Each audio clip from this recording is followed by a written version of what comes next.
Morning. Today I want to talk about losing our way. We're heading into 2026 and just wondering what that's going to look like, because really I have no idea.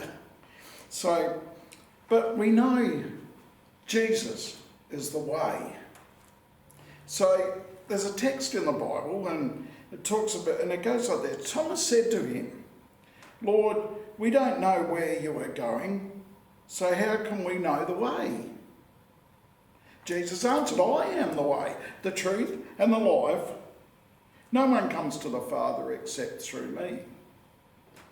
If you really know me, then you will know my Father as well.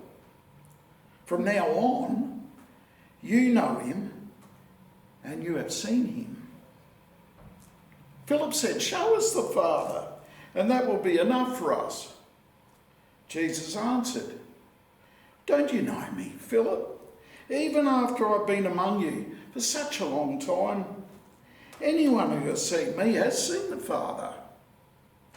How can you say, 'Show us the Father'? Don't you believe that I am the Father and that the Father is in me?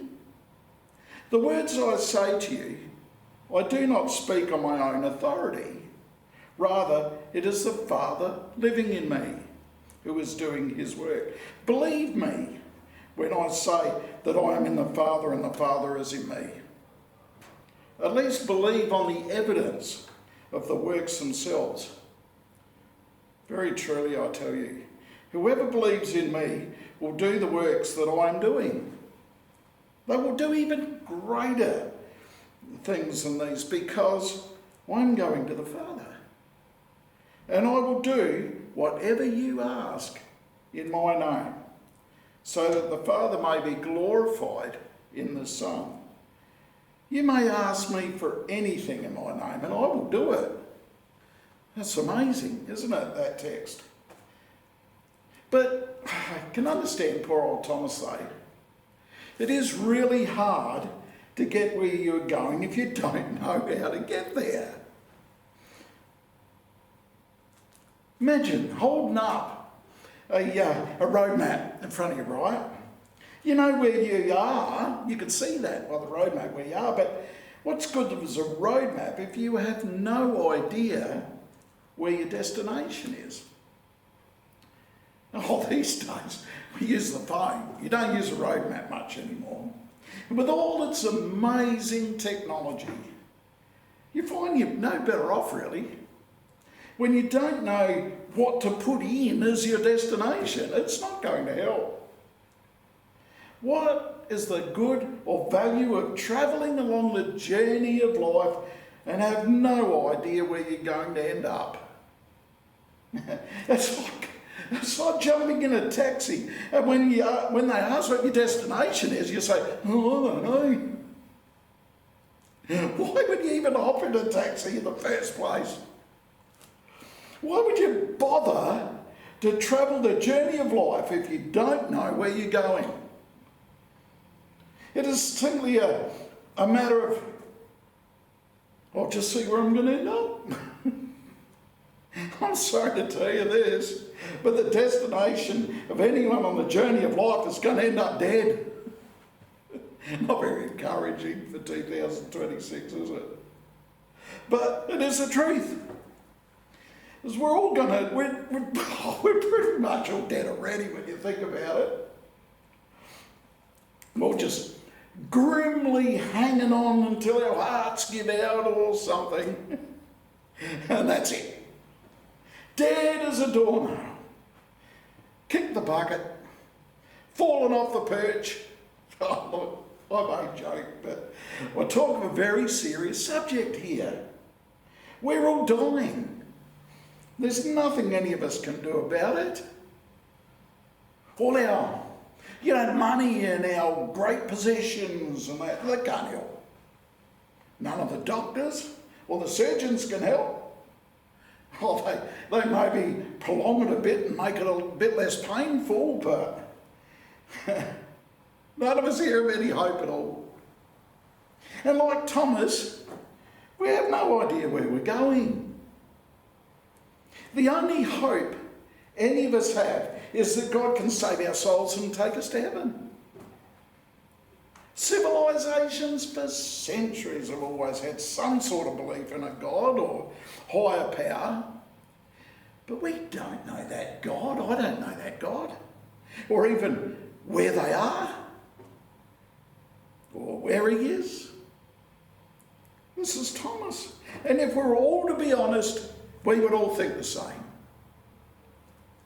We don't know God or where he is, and we have no idea if we can even find him. How can we possibly believe in something that we know nothing about? Sure, we've heard things, people have told us things, people have told us all sorts of things. And we look at the complexity of life and think there, and in the universe, and think, there must be something in control of that. Others will tell me, I'm just dreaming and fooling myself. This is how it is. And when it is over, that's the end of it. Are we who are sitting here today out there happy with that? Are you happy with that? Are any of you listening happy with that? If you are happy with your life and you don't want any more than that, then that's fine. If you think you're just here to walk, your little journey of life and then finish up dead in a ditch, well, that's fine. If that's what you want. We don't really talk about hell much these days, do we? And we find even the spiritual life is a little bit weird and eclectic sometimes. It's all a personal thing. Just between me and the great cosmos out there. And I have a right to my personal views, of course I do. After all, I'm on my own personal journey. I can live life how I like. Of course I can.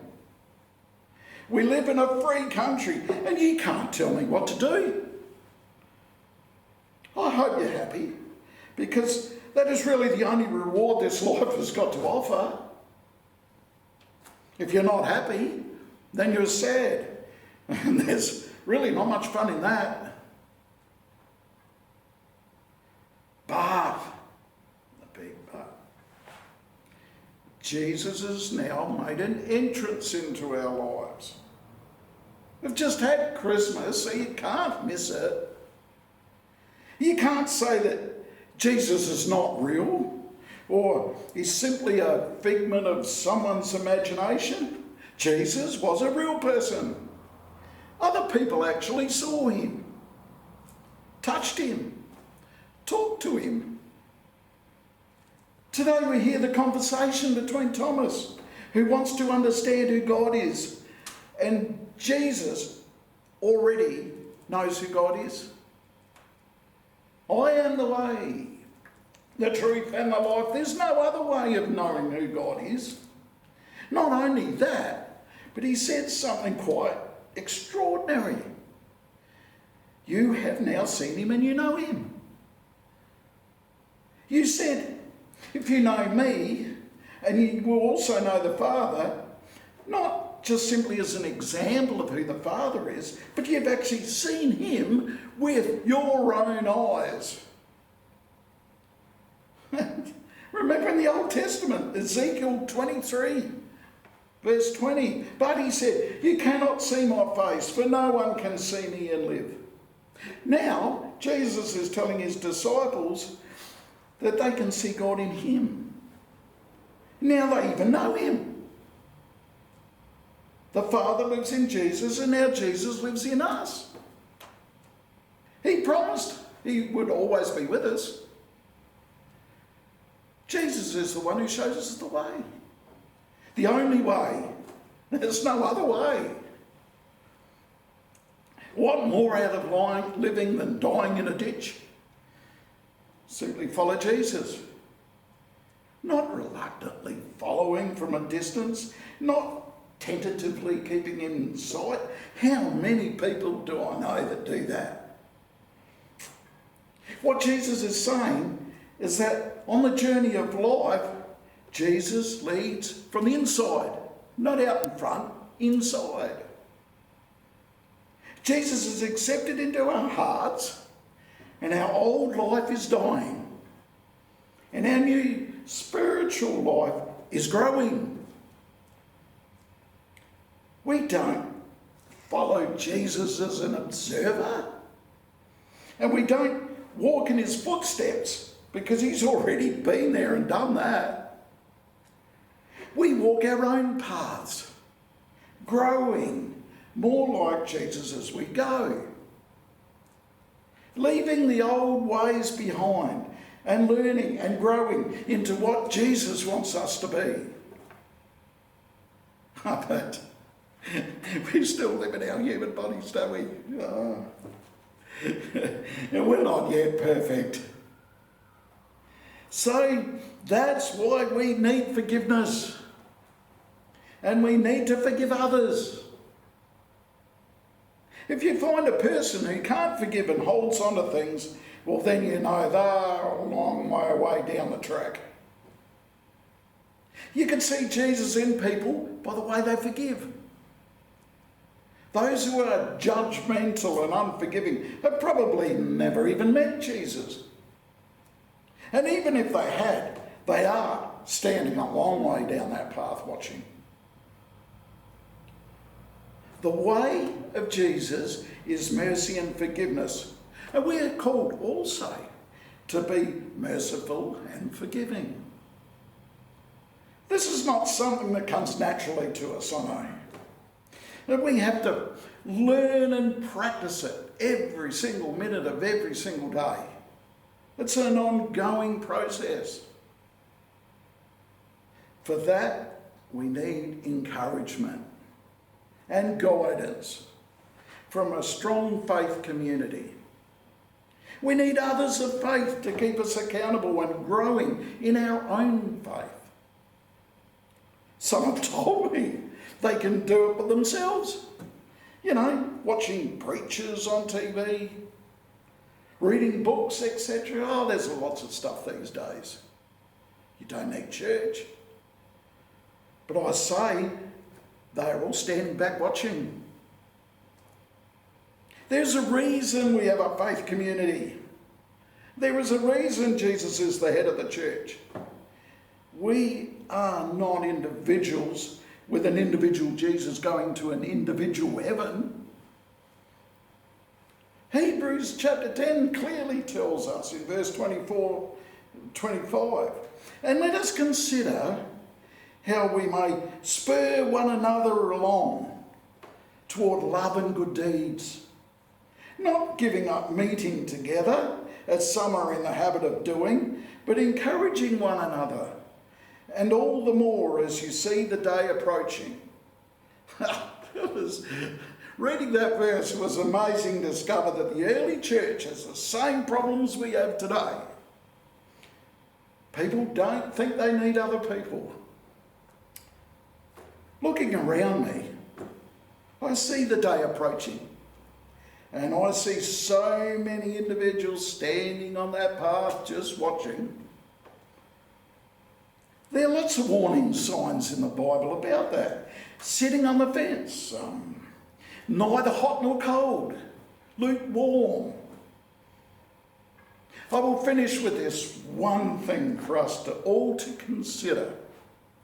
If you're not ready to play on the team, then you may not even get chosen to play in the game.